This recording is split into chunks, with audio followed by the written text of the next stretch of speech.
Hello friends, welcome back to my channel. তো তোমরা অনেকেই রিকোয়েস্ট করেছিলে যে আইপিএইচএস যে ফরম্যাটটা আমাদেরকে ফিল আপ করতে দিয়েছে এখন রিসেন্টলি, তো সেটা সম্পর্কে আলোচনা করতে, তো সেই নিয়েই আজকে বলবো।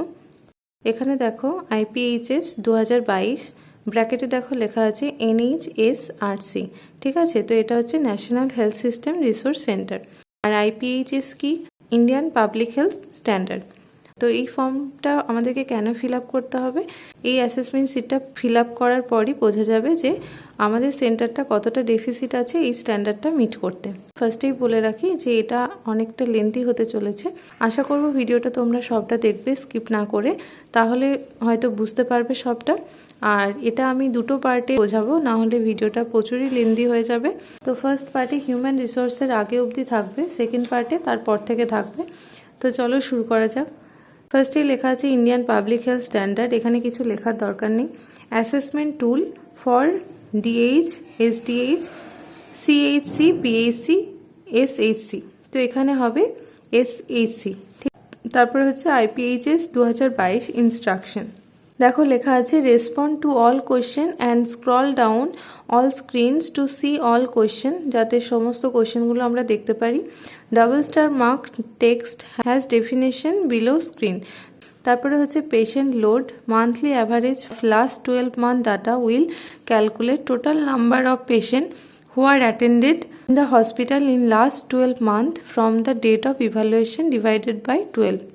যেদিন অ্যাসেসমেন্ট হবে সেখান থেকে 12 মান্থ আগে যেটা তোমার মান্থলি অ্যাভারেজ করতে হবে ফুটফলটা, মানে পেশেন্ট লোডটা তোমাকে বার করতে হবে। টোটাল ফুটফল হচ্ছে 12 মান্থে, সেটা ডিভাইডেড বাই 12 করলে তোমরা প্রত্যেক মান্থের ফুটফলটা এখানে পেয়ে যাবে। তারপরে হচ্ছে facility information enter facility NE90। তো আমাদের সবারই কাছে NE90 নাম্বার থাকবে, যদি কারোর কাছে না থাকে তারা অবশ্যই ব্লক থেকে নিয়ে নেবে। তারপরে ফেসিলিটি নেম, এখানে হচ্ছে ফেসিলিটির নাম হবে, ফেসিলিটি টাইপটা থাকবে সাব সেন্টার বা হেলথ অ্যান্ড ওয়েলনেস সেন্টার। তারপরে তোমার স্টেটের নাম, তোমার ডিস্ট্রিক্টের নাম, আর তারপরে তোমার ব্লকের নাম। তারপরে আছে enter health facility registry HFR number. তো এখানে কিছু লেখার দরকার নেই, কারণ আমাদের কোনো হেলথ সেন্টারেরই HFR নাম্বার থাকে না। তারপরে হচ্ছে category of the health facility for assessment. Select category of the health facility for assessment. এখানে দেখো অলরেডি সিলেক্ট করা থাকবে, তো তোমরা যেই ফরম্যাটটা বার করবে সেখানেও সিলেক্ট করাই থাকবে। তারপরে হচ্ছে select sub category of the hospital with lowest bed capacity. যদি 100 বেডেড হয় তাহলে তো এটা আমাদের ফিল আপ করার দরকার নেই। Select sub category of the health facility for assessment, এখানেও দেখো সিলেক্ট করাই আছে। Please ensure sub category selected above correctly, it controls all assessment question. তো তোমার এখানে সিলেক্ট করার উপরে নির্ভর করছে নিচের কোয়েশ্চেনগুলোর কি অ্যান্সার হবে। তো এখানে অলরেডি সিলেক্ট করা আছে। অ্যাসেসমেন্ট টিম ডিটেলস, তো যারা এখানে অ্যাসেসমেন্ট করতে আসবে তারা তাদের ডেজিগনেশনটা এখানে লিখবে। তো এখানে তোমাদের কিছু লেখার দরকার নেই। অ্যাম্বিয়েন্স, তো এখানে দেখো জেনারেল অ্যাপিয়ারেন্স অ্যান্ড আপকিপ। তো way finding and signage, display of signage. তো তোমার সেন্টারে যদি কোনো সাইনেজ থাকে, মানে তোমার সেন্টারের নাম বা কিছু, সেগুলো যদি থাকে তোমার ক্যাম্পাসের মধ্যে, তাহলে অবশ্যই সেগুলোকে টিক দিতে হবে। তার মধ্যে দেখো লেখা আছে display signage within the campus. তো ক্যাম্পাসের মধ্যে যদি থাকে তাহলে অবশ্যই এটাকে রাইট চিহ্ন দিতে হবে। তারপরে হচ্ছে display signage inside the building. বিল্ডিংয়ের ভেতরে যদি কোথাও লেখা থাকে সাইনেজ তাহলেও টিক চিহ্ন দিতে হবে। Display of the layout of the hospital near the entrance. তো হসপিটালের এন্ট্রান্সে যদি হসপিটালের লেআউটটা ডিসপ্লে করা থাকে তাহলে এখানে টিক দিতে হবে, না হলে ক্রস। আর যদি কোনো প্রভিশন থাকে সেগুলোকে অ্যাসেসমেন্ট করার আগে করে নেওয়ার, তাহলে অবশ্যই তোমরা করে নিতে পারো। তারপরে আছে display of citizen charter near the entrance of the facility. এটা সিটিজেন চার্টার কিন্তু প্রত্যেকটা সাব সেন্টারেই থাকা উচিত, যদি না থাকে তাহলে বানিয়ে নিতে পারো। তো এই সিটিজেন চার্টারটা তোমার হেলথ ফেসিলিটির এন্ট্রান্সেই থাকবে। তারপরে হচ্ছে পার্কিং। পার্কিং এরিয়া যদি থাকে রিজার্ভ পার্কিং ফর অ্যাম্বুলেন্স, অ্যাম্বুলেন্সের মতো যদি পার্কিং এরিয়া থাকে তাহলে এটাকে টিক করবে, না হলে টিক করার দরকার নেই, কারণ অ্যাসেসমেন্ট সিটটার সঙ্গে কিন্তু যেদিন অ্যাসেসমেন্ট হবে সেটা কিন্তু অবশ্যই মিল হতে হবে। তারপরে দেখো লেখা আছে reserve parking for staff. Health সেন্টারের স্টাফরা যেখানে পার্কিং করে সেখানে যদি পার্কিং এরিয়া থাকে তোমার সেন্টারের সামনে, তাহলে তোমরা ওখানে পার্কিং এরিয়া বলে ওটাকে মার্ক করতে পারো। আর যদি না থাকে, কোনো প্রভিশন না থাকে, তাহলে দেওয়ার দরকার দরকার নেই। যদি প্রভিশন থেকে থাকে, সেটা যদি মার্ক করা না থেকে থাকে, তাহলে সেটাকে অবশ্যই অ্যাসেসমেন্টের আগে মার্ক করে নেবে আর এখানে হচ্ছে টিক দেবে। তারপরে হচ্ছে গার্ডেন অ্যান্ড ল্যান্ডস্কেপিং। তো garden open space as per NBC norms 60% of the total area. তারপরটা হচ্ছে presence of garden and landscaping. তো যদি এনবিসি নর্মস অনুযায়ী তোমার 60% টোটাল এরিয়ার যদি ওপেন স্পেস থাকে তাহলে এটা টিক দেবে। আর presence of garden and landscaping, যদি কোনো গার্ডেন থাকে তাহলেই রাইট দেবে, যদি না থাকে তাহলে দেওয়ার দরকার নেই। তারপরে হচ্ছে এনভায়রনমেন্ট ফ্রেন্ডলি ফিচার্স, তার মধ্যে আছে use of rain water harvesting. তো তোমার সেন্টারে যদি রেন ওয়াটার হারভেস্টিংয়ের যদি কোনো ব্যবস্থা থাকে তাহলে এটাকে টিক দিতে হবে, না হলে কিছু করার দরকার নেই। ইউজ অফ সোলার এনার্জি, যদি সোলার এনার্জির কিছু ব্যাপার থাকে এবং সেই টাইমে ওয়ার্কিং হতে হবে। ধরো আগে কোনো সময় লাগানো আছে কিন্তু এখন হয়তো সেটা কাজ করছে না, অ্যাসেসমেন্টের দিন কিন্তু সেটাকে ওয়ার্কিং হতে হবে অ্যান্ড ওয়েল মেনটেনড হতে হবে। তারপরে হচ্ছে use of low energy LED lights and energy efficient measure. যদি LED light energy efficient measures থেকে থাকে তাহলে এটাকে ঠিক করবে। তারপরে ডিসেবল ফ্রেন্ডলি অ্যাক্সেস, এখানে কি লেখা আছে, access of wheel chair stretcher to the hospital. তো তোমার সেন্টারে যদি হুইল চেয়ার স্ট্রেচার এগুলো থাকে তাহলে দেবে, না থাকলে দেওয়ার দরকার নেই।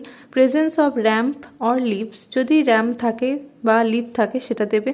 Availability of the tactile or rail sign, তো এটা যদি থেকে থাকে তাহলে দিতে হবে। তারপরে দেখো লেখা আছে disaster and emergency and fire preparedness. তো এখানে ডিজাস্টার ইমার্জেন্সি অ্যান্ড ফায়ার প্রিপেয়ারনেসের মধ্যে কী কী আছে, written disaster management plan in place. তো সেখানে যদি তোমার সেন্টারে যদি ডিজাস্টার ম্যানেজমেন্টের কোনো প্ল্যান হয়ে থাকে বা সেটার একটা কমিটি হয়, তো সেই কমিটিটা যদি গঠন হয়ে থাকে বা তোমার যদি কোনো রেজিস্টার সেটার জন্য মেনটেন হয়ে থাকে, এটাতে টিক চিহ্ন দেবে। Record for the drill held in last 1 year। তো নিচে লেখা আছে ডিজাস্টার ম্যানেজমেন্ট ড্রিল বলতে কি হচ্ছে, periodic drills and rehearsal to test the response capabilities to emergencies in real time and served as opportunities for practical learning for the hospital staff. মানে তোমার এরিয়ায় যদি কোনো বন্যাপ্রবণ এলাকা থাকে বা কিছু থাকে, সেটাকে তোমরা হওয়ার আগেই কিভাবে মোকাবিলা করবে, যেই টাইমে মানে রিয়েল টাইমে সেই ইমার্জেন্সিটা হলে তোমরা কিভাবে সেটাকে হ্যান্ডেল করবে, সেটার যদি কোনো রেজলিউশন হয়ে থাকে, তোমাদের কাছে যদি কোনো রেকর্ড থাকে তবেই এটাকে ঠিক করবে, না হলে করার দরকার নেই। Additional 10% buffer stock of the drugs, তোমার পপুলেশন অনুযায়ী যেই ড্রাগ ইনডেন্ট হয় বা যেই ড্রাগ তোমার প্রয়োজন হয়, সেই ড্রাগের থেকে যদি 10% সমস্ত ড্রাগের 10% বাফার স্টক যদি থেকে থাকে তাহলেই কিন্তু এটাকে টিক করবে। মানে যেদিন অ্যাসেসমেন্টটা হবে তারা কিন্তু দেখবে যে তোমার সেই 10% বাফার স্টক থাকছে কিনা। আর বাফার স্টকের জন্য আলাদা রেজিস্টার মেনটেন করতে হয়, যেখানে সমস্ত কিছু লেখা থাকে যে সেই ড্রাগ কত % বাফার স্টক সেই মাসে রয়েছে। তো যদি তোমাদের থেকে থাকে তাহলে এটাকে টিক করবে, না হলে করার দরকার নেই। প্রভিশন অফ ফায়ার অ্যালার্ম যদি থেকে থাকে তাহলে টিক করবে।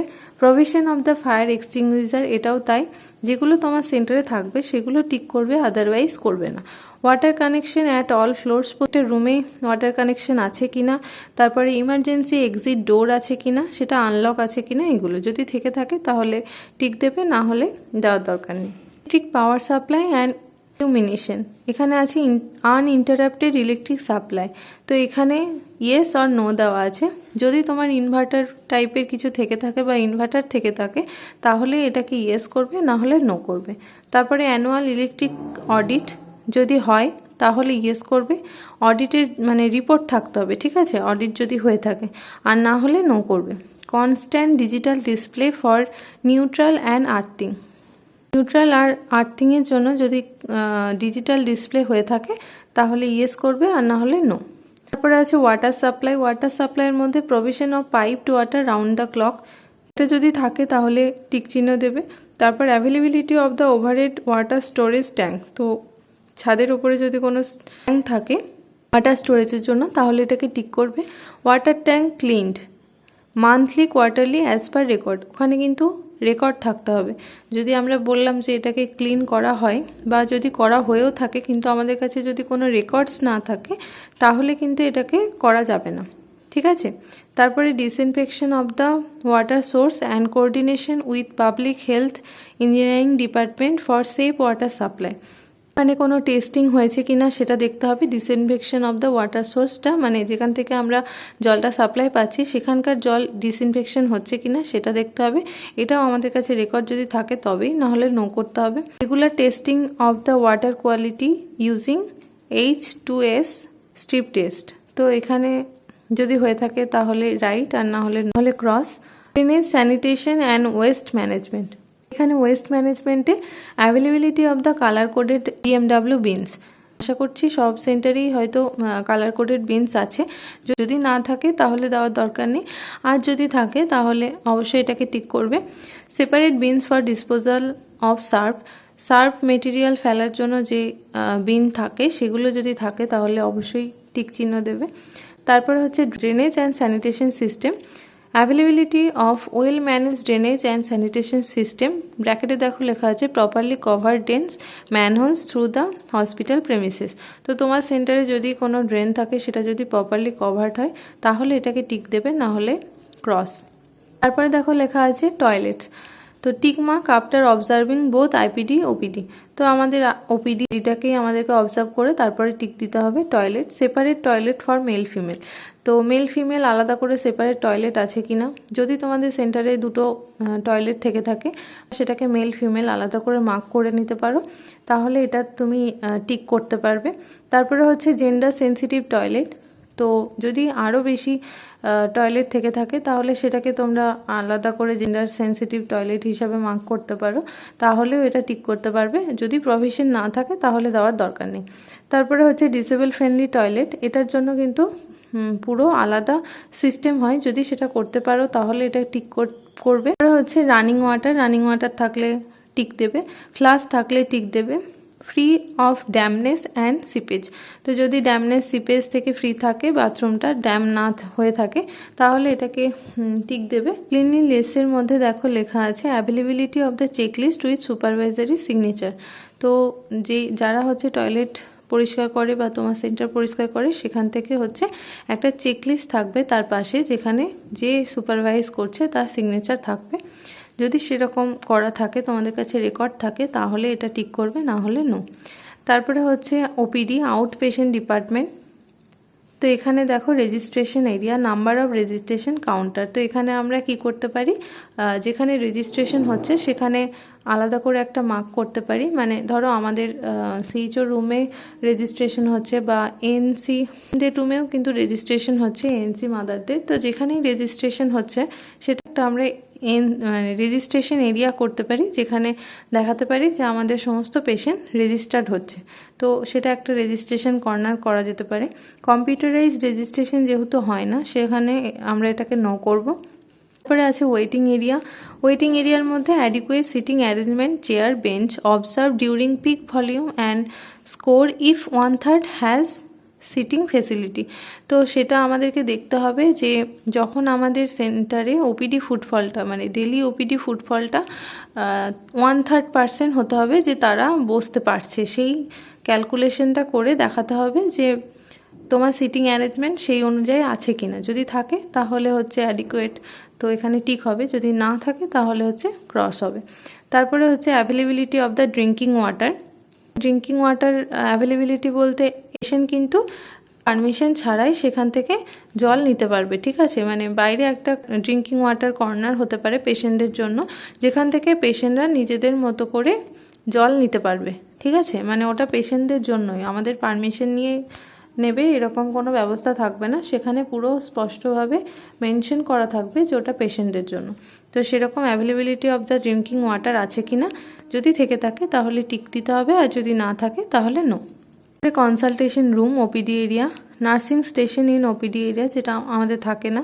ডেডিকেটেড রুম ফর কাউন্সিলিং, এটা আমরা করতে পারি যে একটা কাউন্সিলিং, আমরা তো কাউন্সিলিং করি, তো এটার জন্য যদি কোনো রুম অ্যাভেলেবেল থাকে সেখানে আমরা লিখে দিতে পারি, বা CHO রুমেই বা NM এর রুমেই যেটা কাউন্সিলিং করছি সেখানেই একটা মার্ক করা যেতে পারে যেটা কাউন্সিলিং এরিয়া।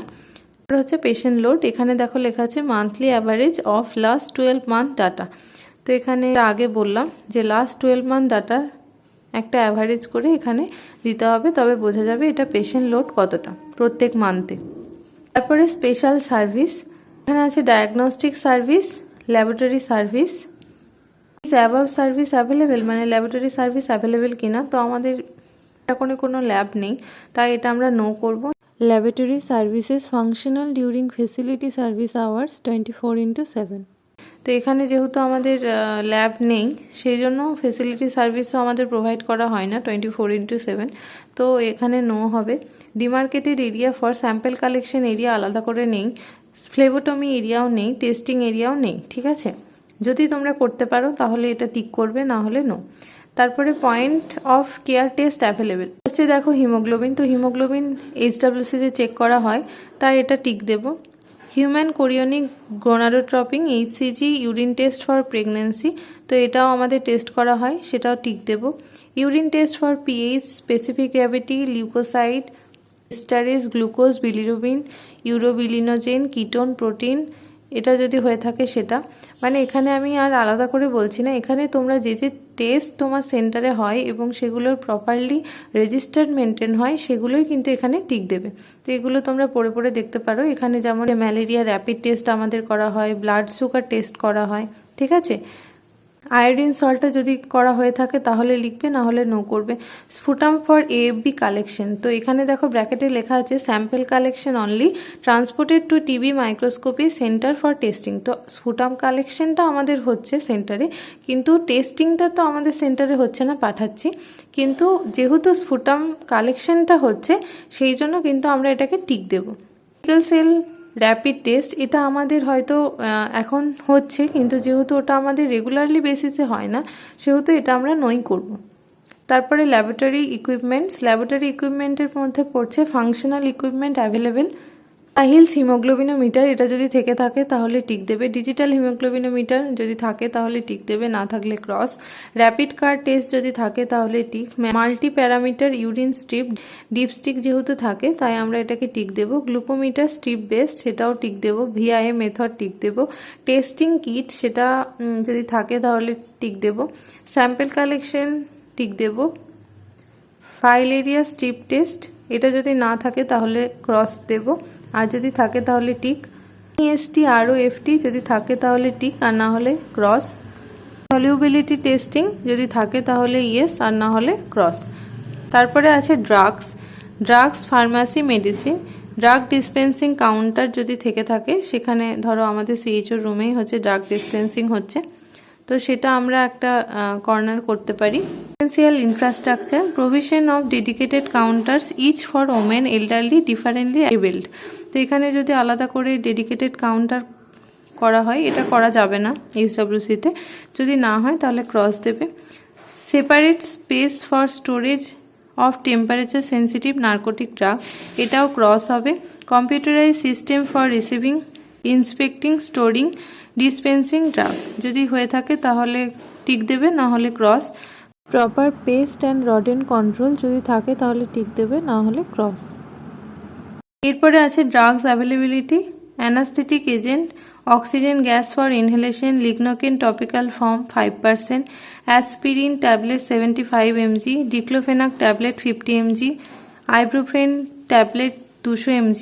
তো যেই টাইমে তোমাদের অ্যাসেসমেন্ট হবে সেই টাইমে কিন্তু এই ড্রাগগুলো প্রেজেন্ট থাকতে হবে। হয়তো দেখা গেল আমাদের আইব্রোফেন 200 mg থাকে, কিন্তু সেই টাইমে আমাদের সাপ্লাই নেই, তাহলে কিন্তু আমরা এটাকে নই করব, ঠিক আছে, মানে ক্রস করব, টিক দেব না। যদি থেকে থাকে তাহলে টিক দেব। Paracetamol tablet 250 mg, paracetamol syrup 125 mg। তো এই ড্রাগগুলো আমি আর আলাদা করে বলছি না, যেগুলো তোমাদের কাছে হচ্ছে অ্যাভেলেবেল থাকবে সেগুলো কিন্তু তোমরা টিক করবে, আদারওয়াইজ করার দরকার নেই। আসছে হিউম্যান রিসোর্স ফর হেলথ, এটা আমরা পরের ভিডিওতে আলোচনা করব। তো যদি ভিডিওটি তোমাদের হেল্পফুল হয়ে থাকে তাহলে অবশ্যই লাইক অ্যান্ড সাবস্ক্রাইব করে দিও, আর যদি কোনো কোয়ারি থাকে তাহলে কমেন্ট বক্সে অবশ্যই জানাতে পারো, আমি পরের ভিডিওতে সলভ করার চেষ্টা করব। তো আজকের মতো টাটা, দেখা হচ্ছে আবার পরের ভিডিওতে।